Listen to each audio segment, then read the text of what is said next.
let us continue with the topic. We have discussed about mangroves and their significance in the previous video, and now let us see mangroves in India.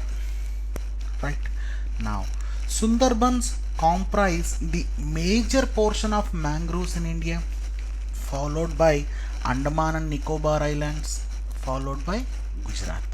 Now, see here, I will summarize this point. Sundarbans comprise major portion of mangroves in India, followed by Andaman and Nicobar,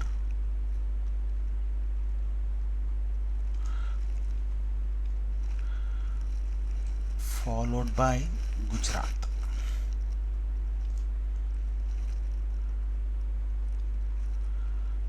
Now, Sundarbans is considered as the largest mangrove forest in the world, it seems.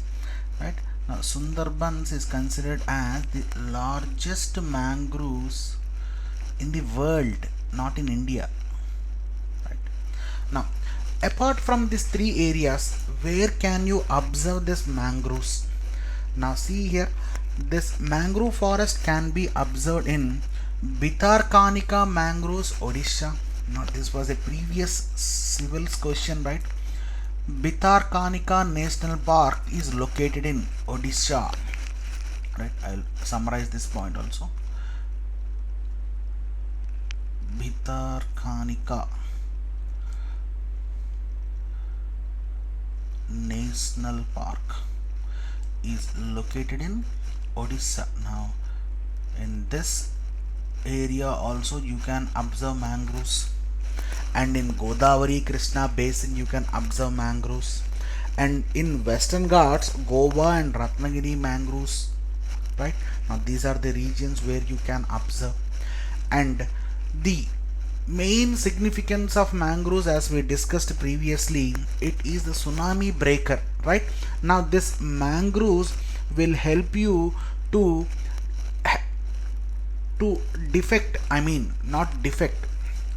to subside your tides in the seashore. So that's why it can save you from tsunamis. And one more important point, this mangrove areas will be with high degree of salinity. Right? Now, as these are tsunami breakers, after 2004 drastic tsunami effect that happened in Indonesia and also in our Bay of Bengal areas, our coastal regions, an organization was started named Mangroves for the Future. Right? Mangroves for the Future. I'll write down this also. Mangroves for the Future. Now, this is an multi-country organization which was started in 2004 after the drastic tsunami effect. Now, what this organization and what it is to be and what's the functions of this? Now, this MFF will help you to promote ecosystem conservation and sustainable development on the seashores or your mangrove plantations, and also it helps you in the investment for this mangrove growing, right, in order to that it subsides the waves on the seashore. Right? Now, this MFF is co-chaired by International Union for Conservation of Nature, IUCN, and UNDP, United Nations Development Program. Right? With this international collaborations, this Mangroves for Future is working effectively in order to increase the area of mangroves. Right? Now, these are the main source where you can be saved from the tides of the ocean. Right? Now, this Mangroves for Future is covering the most of your South Asian countries, including India, Maldives, Indonesia, Seychelles, Sri Lanka, Cambodia, Myanmar, Pakistan and Vietnam. Right? Now with this we have completed regarding mangroves. Done. Now let us go to the next concept called coral reefs. Now one more important topic. There is a question on this for 3 years continuously in your examination. Coral reefs. Now what are coral reefs? Now these are diverse underwater ecosystems and they are held together by calcium carbonate structures secreted by corals. Right? Now these are underwater diverse ecosystems and they are held together by calcium carbonate secretions secreted by corals. Right? Corals is plural form. Right? Now an individual coral is known as polyp. Right? Corals is plural form and an individual coral is known as polyp. Now this polyp will have a mouth surrounded by tentacles. Now these are tentacles and it also has digestive system and reproductive tissues also. Right? Now how this corals will live? Right? Now these corals live on shallow water, as shallow waters are warm in nature. And see here, these corals live on a source of food called zooxanthella. See right here, these corals will live on a source of food called zooxanthella. Zooxanthella are a type of phytoplankton and they can produce their own food by photosynthesis, and you know about this photosynthesis. And this zooxanthella will provide food to corals. Right? And see here, food and nutrients, and in exchange corals will give nutrients to this algae, and in exchange corals will give nutrients to this algae. Now see here, both the organisms are benefiting, so this type of relationship is called symbiotic relationships. Right? Now corals and zooxanthella will be in symbiotic relationship. Right? A cult example for symbiotic relationship. Now apart from this food, in what way zooxanthella will help this coral?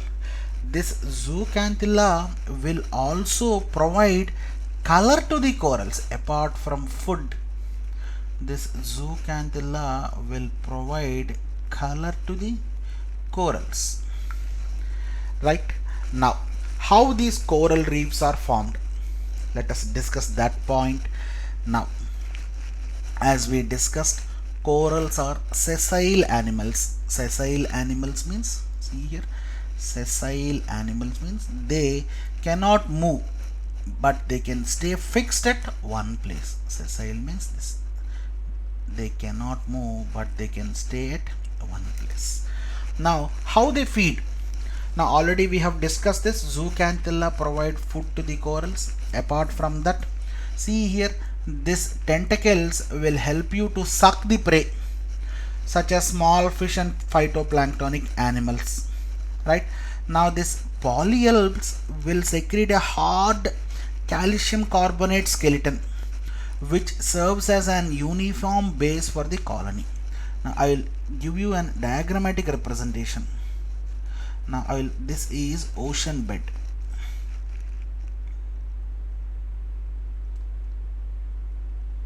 Right. Now let us consider these are polyps. Now they secrete a hard calcium carbonate skeleton. Right? Now see here, the present living generation of corals will be on the shore of the sea. Right? the present generation, right? Now these are the present generation corals which will be living on the shore of the sea. Now these corals are called last generation or living corals, right? Now these corals are second generation and third generation, or otherwise you can call it as first generation corals. Now these are second and third generation corals, right? Now see here, this is the total calcium carbonate secretions formed by the coral reefs, right? Now see here, this mountain like structure is called coral reef. I'll write it as CR.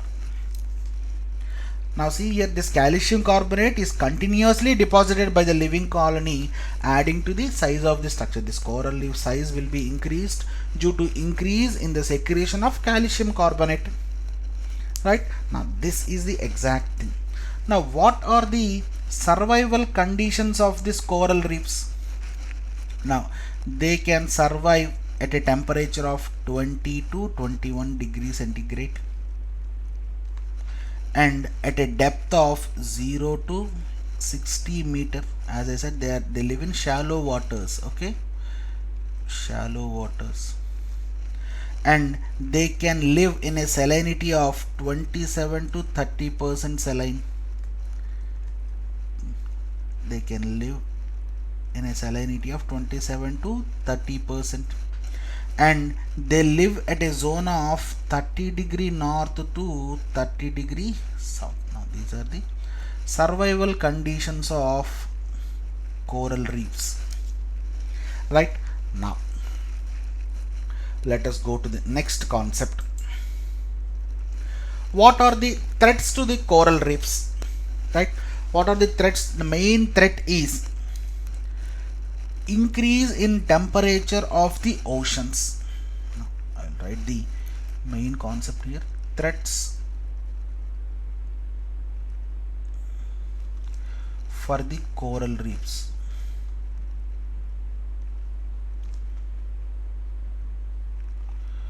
The first and foremost threat is increase in temperature of the ocean,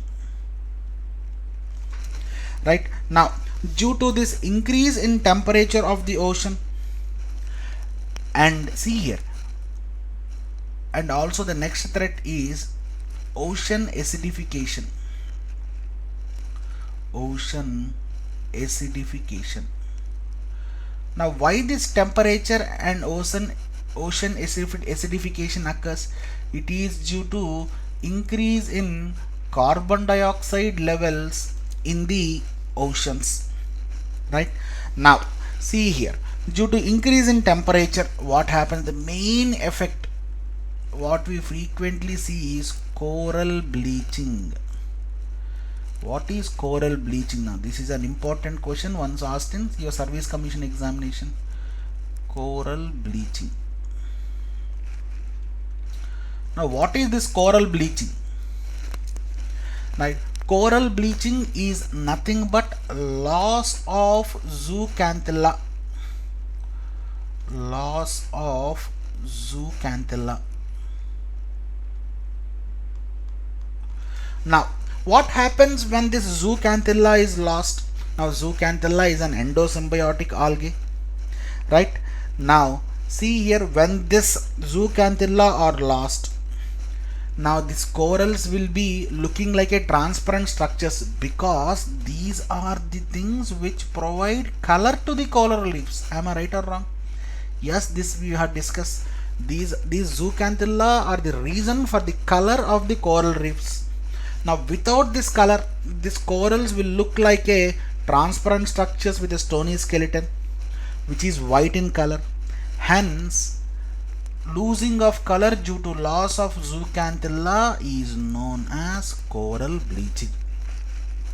Now the biggest reason for coral bleaching is increase in temperature, and increase in temperature is caused by global warming, right?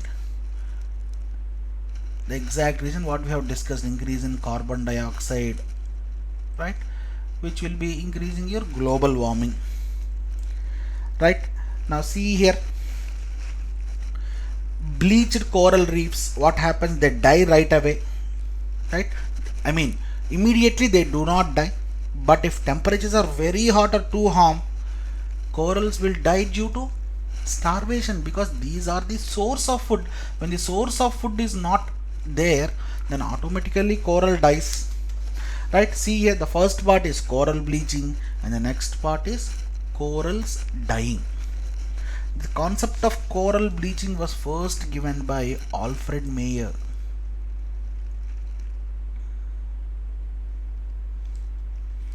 Alfred Meyer, right? Focus on this, right?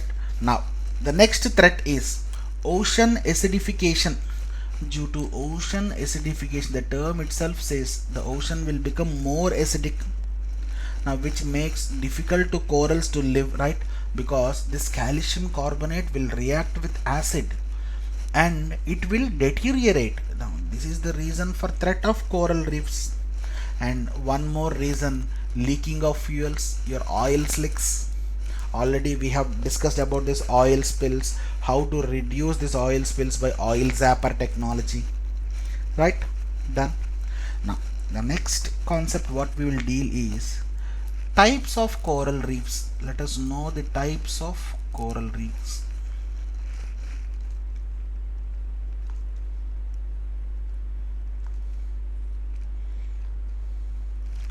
Now, these coral reefs are generally classified into three types. The first one is fringing reefs.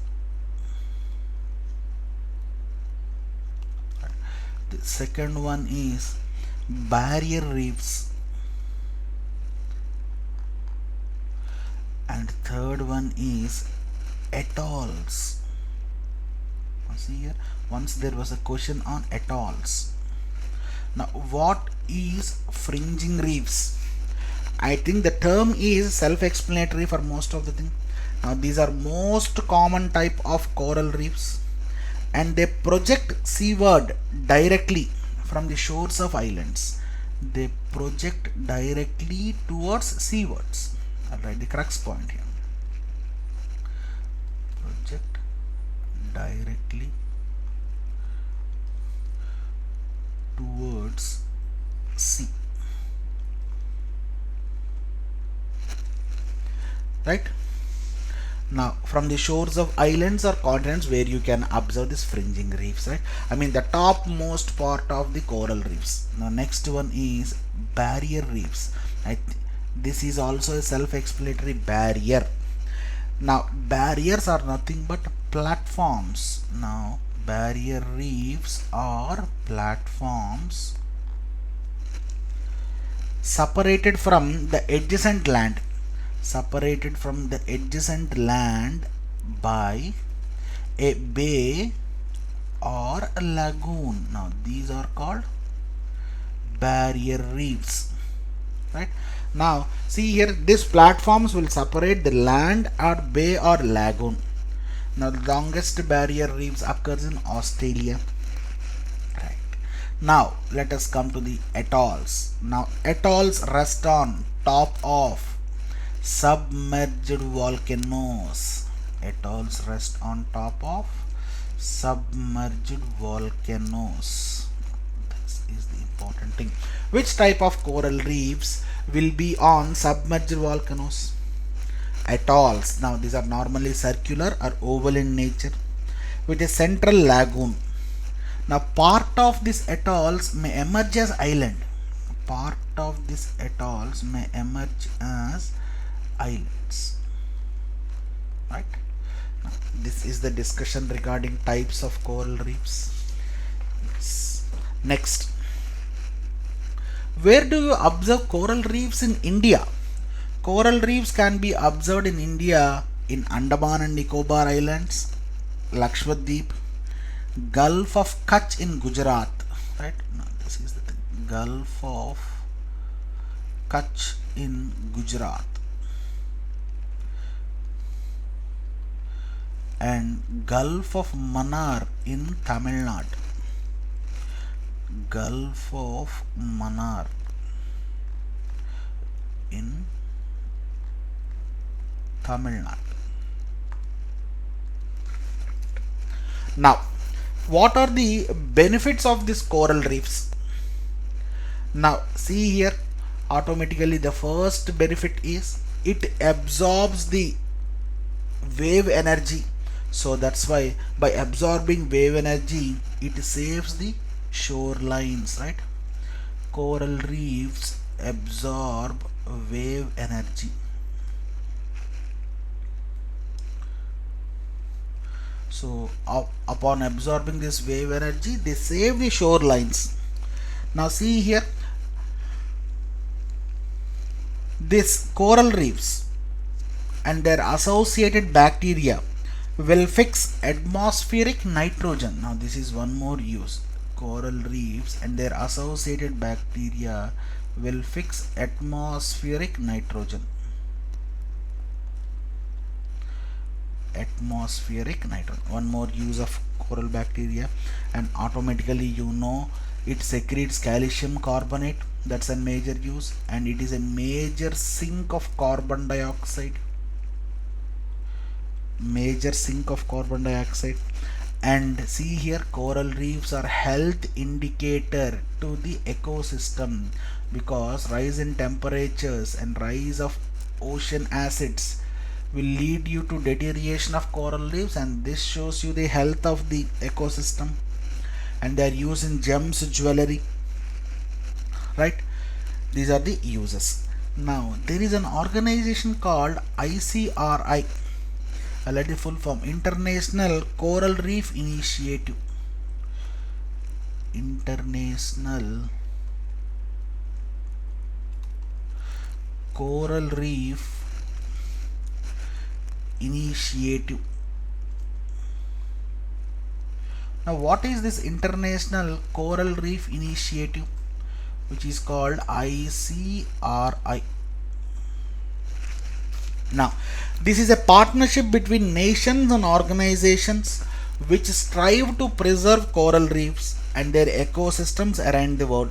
Now what is their importance? The basic importance, it has to save the coral reefs and the ecosystems, and they make decisions so that the members have to bind for that, right? Now these are the importance of International Coral Reef Initiative. Done. Now this is about coral reefs. Now let us see one more very important concept called bioremediation. Bioremediation. Now it is very important, focus on this. Now what exactly bioremediation means? Now it is a phenomena in which living organisms are used for solution of any degradation in environment. Now this is the exact definition of bioremediation. Now I'll write down the crux point there. Now bioremediation is a phenomena in which living organisms, I'll write LO, are used for solutions of any degradation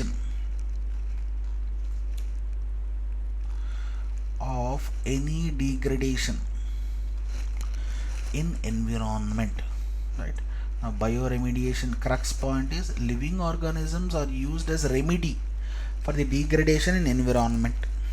Now what this process is, in this process bacteria and some fungi which break down complex organic matter into simple organic matter are used for replenishing N2 content of soil, right? N2 content means by using leguminous crops, right? Leguminous crops means which fix atmospheric nitrogen, right? Now see here, I will write down the crux points here.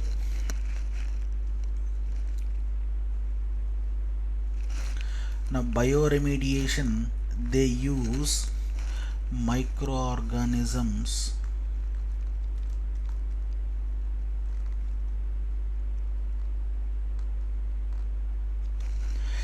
which breaks down complex organic matter into simple matter, right? Now see here, examples are leguminous crops.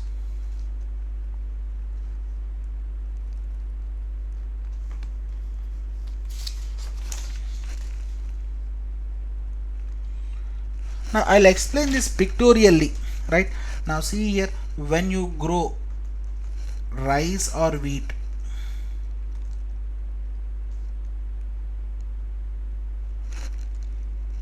now see here, due to this growth they use nutrients, so your nitrogen of soil will deplete. Am I right or wrong? Yes. Now upon doing bioremediation, what happens? Now see here, having growing leguminous crops,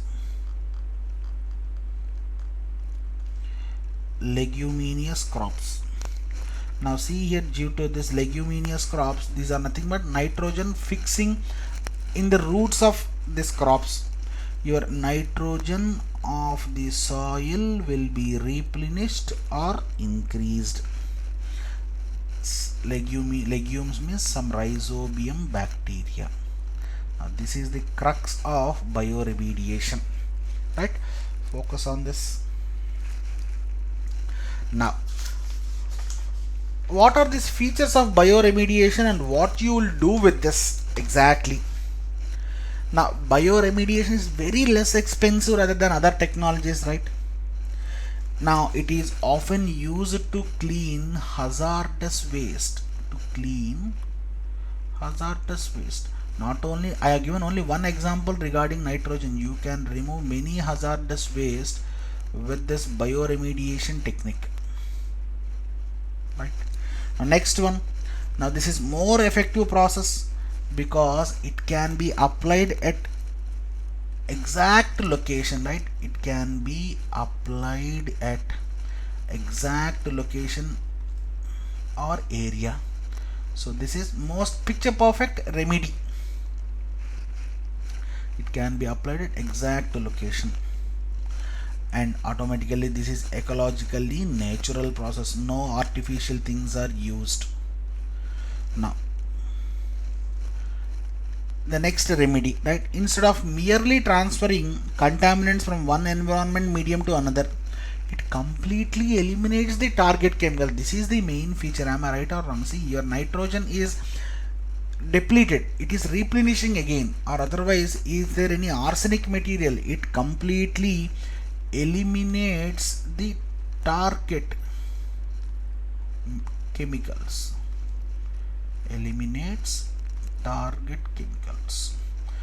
These are the salient features of, right, bioremediation. Now done. In the next video, let us look upon Indian organizations and the acts regarding this ecology concepts. Indian Forest Act, Forest Rights Act 2006, Bombay Natural History Society BNHS, and also the environment regarding programs, right? Now see here, we have missed out one concept here under man and biosphere program. This is very important.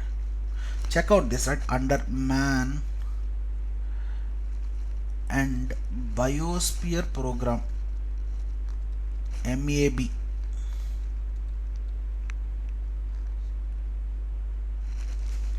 Right? 8 reserves, biosphere reserves are located in India, right? This is called under man and biosphere program, 8 biosphere reserves are noted in India. Now these are very important. Under MAB program, they are looked upon carefully, right? Now what are those 8? I'll write down these 8. Nilgiri, these are very important. Once it was asked, so that's why I'm writing all the things. Nilgiri, Nanda Devi biosphere reserves, Nokrek, and Great Nicobar,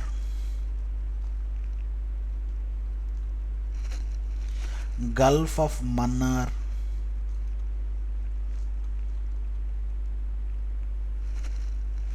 Sundarbans, and the next one Simlipal,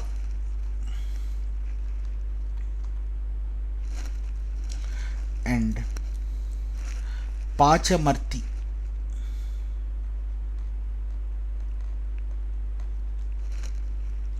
Agastya Malai,